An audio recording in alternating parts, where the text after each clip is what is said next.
Hi guys, welcome to my YouTube channel. दोस्तों thank you so much for liking my videos and subscribing to my channel.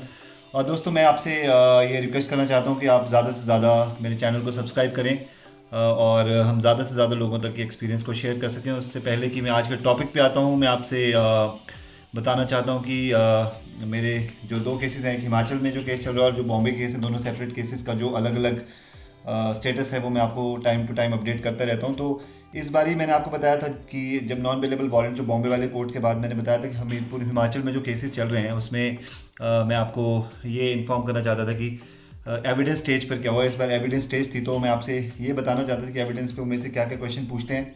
तो दोस्तों सबसे पहले मैं आपको एक सिनेरियो डिक्टेट कर देता हूँ कि वो सब के सब लोग अपने एडवोकेट को लेकर, मतलब वो हस्बैंड और वाइफ दोनों अपने एडवोकेट को लेकर यहाँ पे पहुँचे हुए थे। उनका एडवोकेट भी पंजाब से ही आता है और वो यहाँ पर आए हुए थे। उसके बाद सबसे पहले तो मैं आपको अपने लॉ की सबसे हमारा लॉ कितना मजबूत है यही मैं आपको बताना चाहता हूँ। नॉन अवेलेबल अरेस्ट वारंट्स उस लेडी के अगेंस्ट चल रहे हैं और वो लेडी जो है वो खुलेआम घूम रही है, उसको कोई प्रॉब्लम नहीं है, पुलिस भी कुछ नहीं करती है, किसी को कोई लेना देना नहीं है। ऐसे केस में सबसे ज़्यादा इंपॉर्टेंट क्या हो जाता है दोस्तों, आप कितने प्रोएक्टिव हो, यही इंपॉर्टेंट है। आप जितने प्रोएक्टिवली प्रूफ्स इकट्ठे कर लोगे उतना ही आपके लिए अच्छा है, क्योंकि आपको अल्टीमेटली कोर्ट में ही ये प्रेजेंट करना पड़ेगा। ये पुलिस कुछ नहीं करने वाली। मैंने पुलिस को सारे प्रूफ्स दे रखे थे।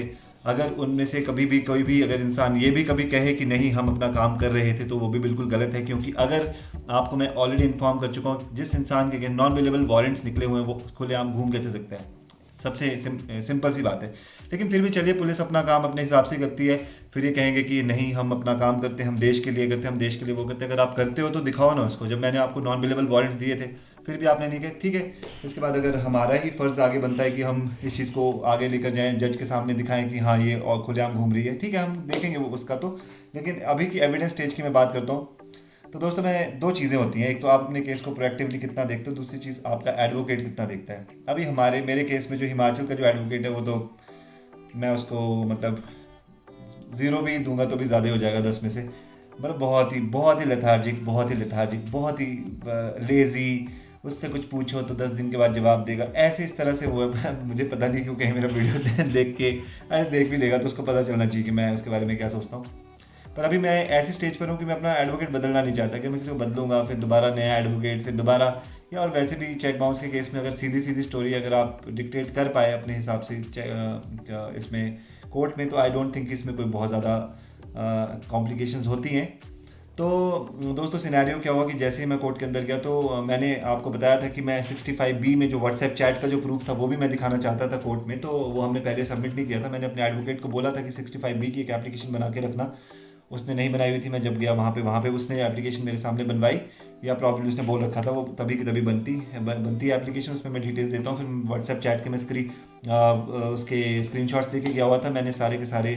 और याद रखिए कि व्हाट्सएप चैट के स्क्रीनशॉट जो होने चाहिए वो कलर प्रिंट आउट से होने चाहिए। मेरे पास प्रिंटर यहीं पड़ा हुआ, तो मुझे उसको निकालने में कोई दिक्कत नहीं हुई। तो मैंने उसका कलर प्रिंट आउट लेकर गया हुआ था। एक कॉपी जो है आपको हमेशा 2 कॉपीज़ लेके जानी है। एक कॉपी जो आप कोर्ट में सबमिट करते हो और सेम कॉपी आपको प्रोवाइड करानी पड़ती है जो दूसरी पार्टी होती है। तो मैंने व्हाट्सएप चैट के लिए उसको अपने एडवोकेट को बोला था, तो उसने 65B का एक फॉर्म कोर्ट में सबमिट किया और मेरी व्हाट्सएप चैट भी सबमिट कर दी। सेम व्हाट्सएप चैट की कॉपी हमने एक्यूज को भी दी।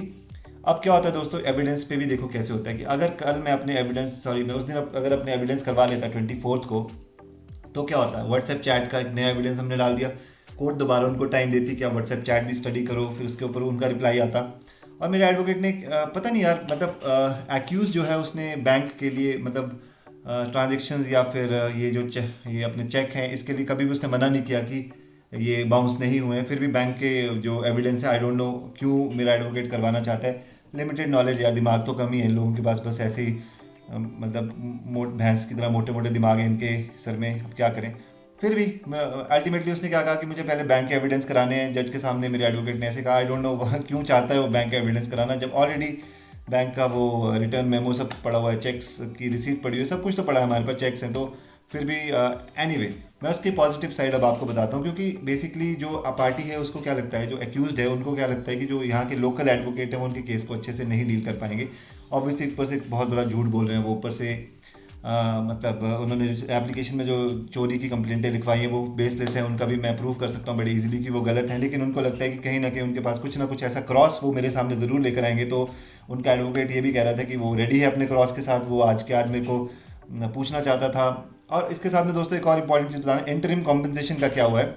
इंटरिम कॉम्पनसेशन इस कोर्ट से वो हो चुकी है, मतलब ऑर्डर हो चुका है, लेकिन उन्होंने सेशंस में इसको ऑर्डर को मतलब स्टॉप करने के लिए या रिवर्स करने के लिए उन्होंने एप्लीकेशन डाली है। आइडियली दोस्तों जहाँ तक मैं जानता हूँ वहाँ तक प्रोसेस क्या होता है, प्रोसेस ये है कि अगर अपर कोर्ट या सेशन कोर्ट उस इंटरिम कंपनसेशन के रिवर्सल एप्लीकेशन पर अगर वो रोक लगा देती है या उसके लिए स्टे लगा देती है, तभी लोअर कोर्ट जो है वो अक्यूज को नहीं कहेगी इंटरिम कॉम्पनसेशन देने के लिए। लेकिन हमारे केस में तो भाई जज साहिबा भी अलग ही तेवर हैं इनके। इनका क्या होता है कि मैंने उनको बताया मैम इंटरिम कॉम्पनसेशन नहीं आई है, और उधर से वो कहने लगे कि हमने अपनी एप्लीकेशन दे रखी। सबसे पहली बात, जब इंटरिम कॉम्पनसेशन जब भी ऑर्डर होती है तो उसके 1 मंथ के अंदर अंदर आपको अपील करनी होती है। उसके बाद उन्होंने 3 महीने के बाद अपील करी। आई डोंट नो सेशन ने उसको एक्सेप्ट कैसे कर लिया है, क्या चल रहा है क्या नहीं चल रहा है, लेकिन जब तक सेशन ने स्टे नहीं लगाया तो ये तो यहाँ की जो जज है उसको तो अपना ऑर्डर फॉलो करवाना चाहिए।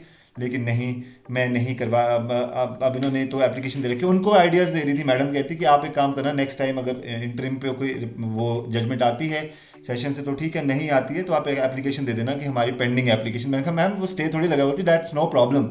पता नहीं यार क्या एक मतलब, सॉरी यार, मैं मतलब बोलना नहीं चाहिए जजेस के वो जजमेंट्स के ऊपर, लेकिन एक्चुअली मैं आपको बताऊं, फिर मैंने कैसे कैसे एक्चुअली मैं आपको बताऊं कि अभी मैं मतलब शुरू से ये सोच कर जाता हूँ जब भी मैं जज के सामने जाता हूँ कि मतलब कुछ काम का प्रोडक्टिव चीज़ नहीं होने वाली, क्योंकि इससे पहले जो जज थे उन्होंने 3 महीने के अंदर नॉन अवेलेबल वारंट्स तक करके बंदे को वहाँ तक पहुँचा दिया था। तो आई थिंक 3 महीने और वो रहते तो केस अभी तक क्लोज भी हो जाता। लेकिन अनफॉर्चुनेटली अभी क्या कर सकते हैं यार, अब जजेस को तो हम कन्विंस नहीं कर सकते ना, हाँ जी ये करो वो करो। तो फिर मैंने और अपने सबसे इंपॉर्टेंट चीज़ मैंने अपने एडवोकेट को पहले बोल रखा था कि वो इंटरिम कॉम्पनसेशन अगर नहीं लेकर आते हैं तो आप जो एक एप्लीकेशन मूव करनी होती है प्रॉपर्टी अटैचमेंट की, वो कर सकते हो, क्योंकि सेक्शन 143 के 5th सब सेक्शन में ये लिखा हुआ है। अगर आप पढ़ लेना सेक्शन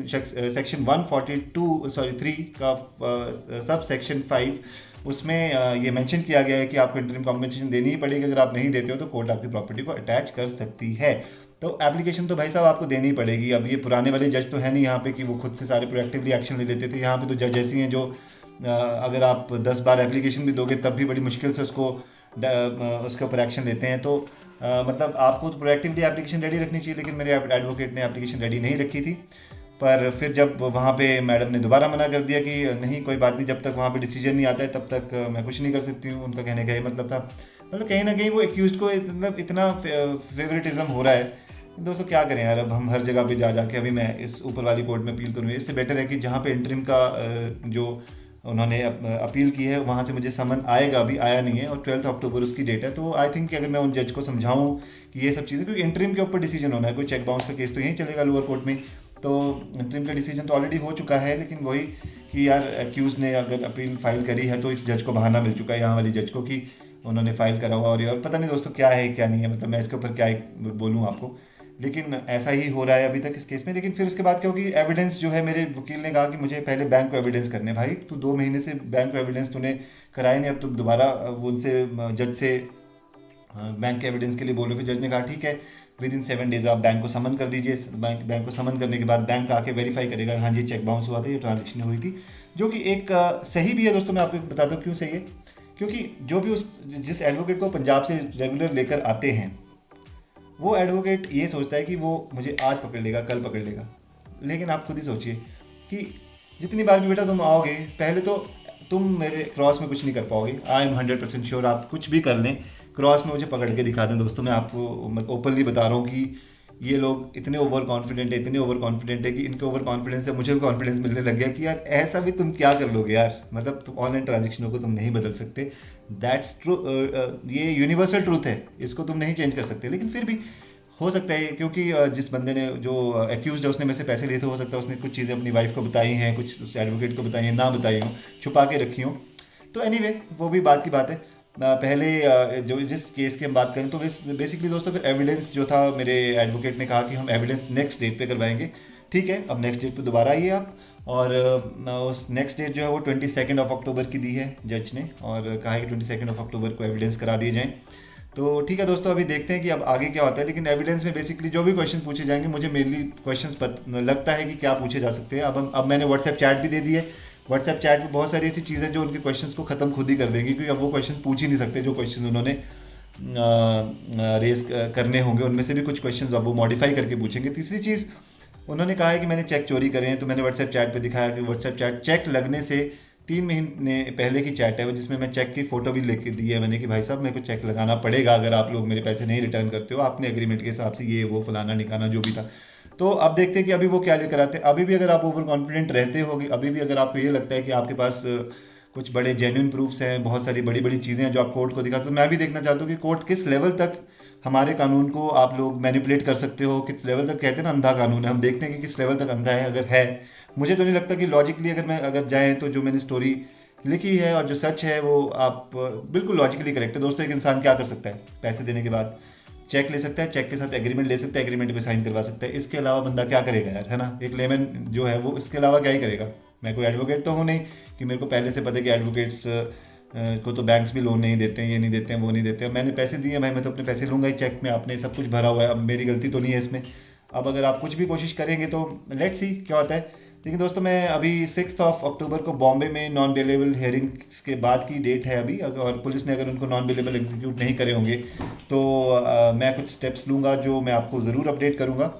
और अभी तक यही सब चल रहा है यार, और मैं होपफुल हूँ कि देखते हैं बॉम्बे में क्या होता है, क्योंकि अब मेरा पर्पस सिर्फ और सिर्फ पैसे लेना नहीं है। अब मेरे पर्पस और भी बहुत सारे हो चुके हैं। मैं मतलब जो एक टेंशन होती है इंसान को 1 साल पहले की, जो किसी वक्त पे एक बहुत परेशानी होती है कि नहीं मेरे पैसे ये लग गए वो लग गए, वो तो अब लग ही चुके हैं। वो जो वेस्ट होने थे वो हो ही गए, ठीक है। अब तुम पैसे दो या ना दो, मैं तो तुमसे लेकर ही रहूँगा।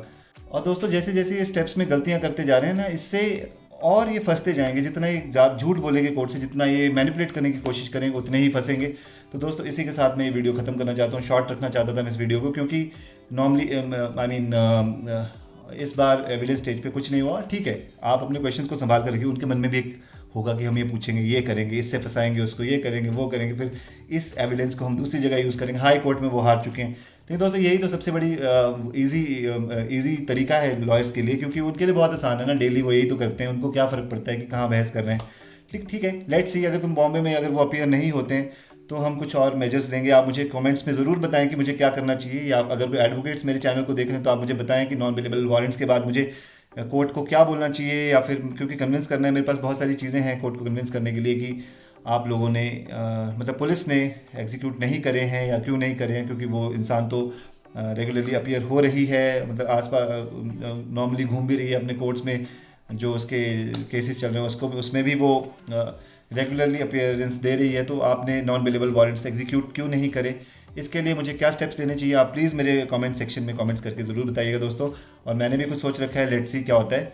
और उसके बाद 6 की हेयरिंग की जो डेट है उसमें भी मैं आपको अपडेट करूंगा कि क्या हुआ। फिर 12 को जो इंटरिम कॉम्पनसेशन की सेशंस में हेयरिंग है हिमाचल में, उसके ऊपर भी अपडेट करूँगा। 22 को एविडेंस पे भी अपडेट करूँगा।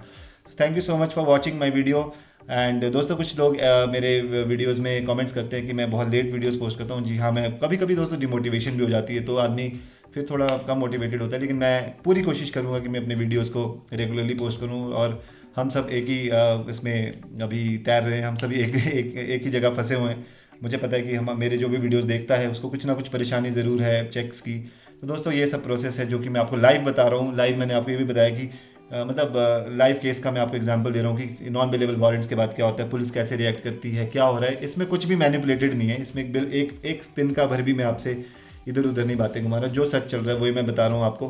कोई मैं बड़ी बड़ी बातें नहीं कर रहा हूँ यहाँ पे कि ये कर सकते हो वो कर सकते हो। और कर हम सब कुछ सकते हैं लॉ में रहकर, लेकिन लॉ में होने के बाद भी डिपार्टमेंट्स उसको कितनी सीरियसली करते हैं कितने नहीं करते, वो मैं आपसे ज़रूर शेयर करूँगा दोस्तों। Thank you so much guys and have a very nice day.